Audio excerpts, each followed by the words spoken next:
Nam-myoho Renge Kyo, Nam-myoho Renge Kyo, Nam-myoho Renge Kyo, Nam-myoho Renge Kyo. Science has sent orbiters to Neptune, eradicated smallpox, and created a supercomputer that can do 60 trillion calculations per second.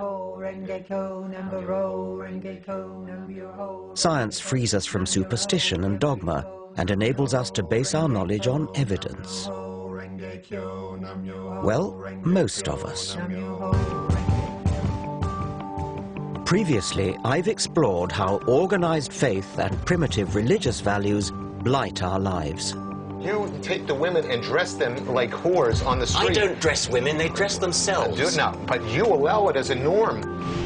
The fault line runs deeper even than religion. There are two ways of looking at the world, through faith and superstition, or through the rigors of logic, observation and evidence, through reason. Yet today, reason has a battle on its hands.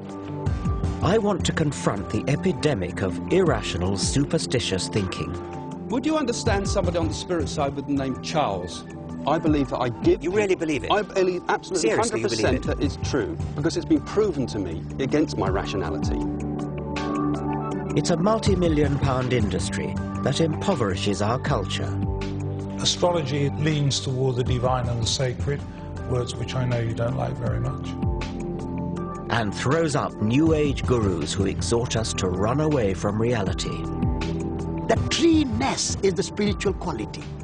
Or the rockness. Or the rockness. Yeah. As a scientist, I don't think our indulgence of irrational superstition is harmless. I believe it profoundly undermines civilization. Reason and a respect for evidence are the source of our progress, our safeguard against fundamentalists and those who profit from obscuring the truth. We live in dangerous times when superstition is gaining ground and rational science is under attack. In this program, I want to take on the enemies of reason.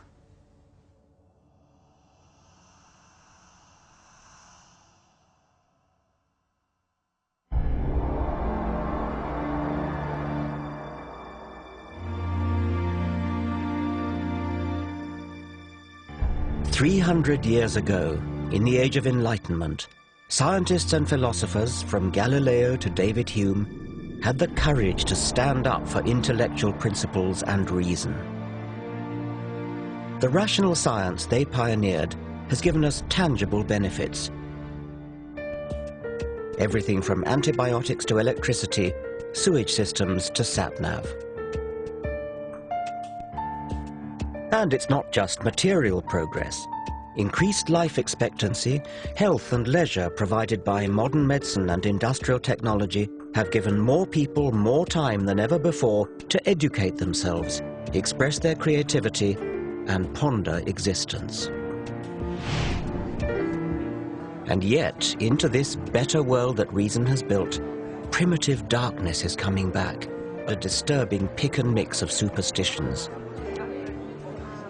Where better to start my journey than a New Age fair? Hello, what do you do? What sort of readings do you do?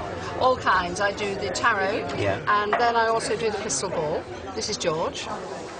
Hello. What can you do for me? All right, well, we can take out all our photographs. All right, I'd like that, yes. What do I do? Just sit on the throne there? Just take a seat, please. Shall I take my glasses off? Oh, what have you got here? Right, now, you have got a couple of spirit guides around you at the moment, because I think there's something in your life changing, but I think this is about you as well, being more comfortable with yourself. Now, what you have here is you have somebody in spirit who's really, really close to you, and they've got their arms around your neck. Well, that's very nice to know.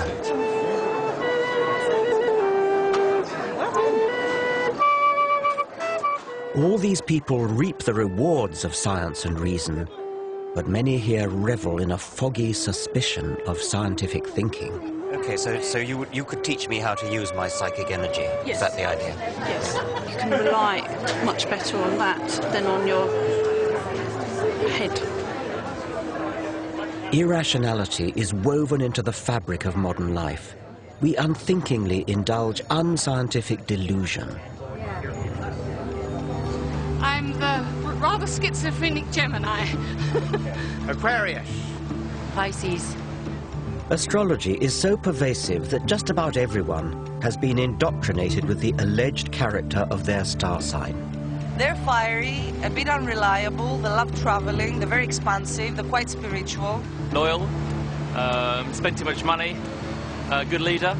They can be a bit moody, swinging one way and the other. They can be very bubbly 1 minute and then a bit down, and you never know what you're going to get with them, my husband says.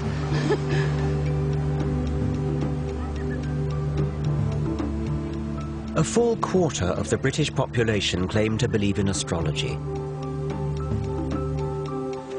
That's more than believe in any one of the gods touted by religions. Day in, day out, astrological horoscopes get far more newspaper column inches than science. Amusingly, it falls foul of our modern taboo against lazy stereotyping. How would we react if a newspaper published a daily column that read something like this? Germans, it is in your nature to be hard-working and methodical, which should serve you well at work today. In your personal relationships, especially this evening, you will need to curb your natural tendency to obey orders. Chinese, inscrutability has many advantages, but it may be your undoing today. British, your stiff upper lip may serve you well in business dealings, but try to relax and let yourself go in your social life. And so on through 12 national stereotypes. Of course, the astrology columns are not as offensive as that, but we should ask ourselves exactly where the difference lies. Both are guilty of facile discrimination, dividing humanity up into exclusive groups based on no evidence. So now I want to find out how those who trade in such irrational nonsense can possibly justify what they do. This is a map of the cosmos with London in the very centre.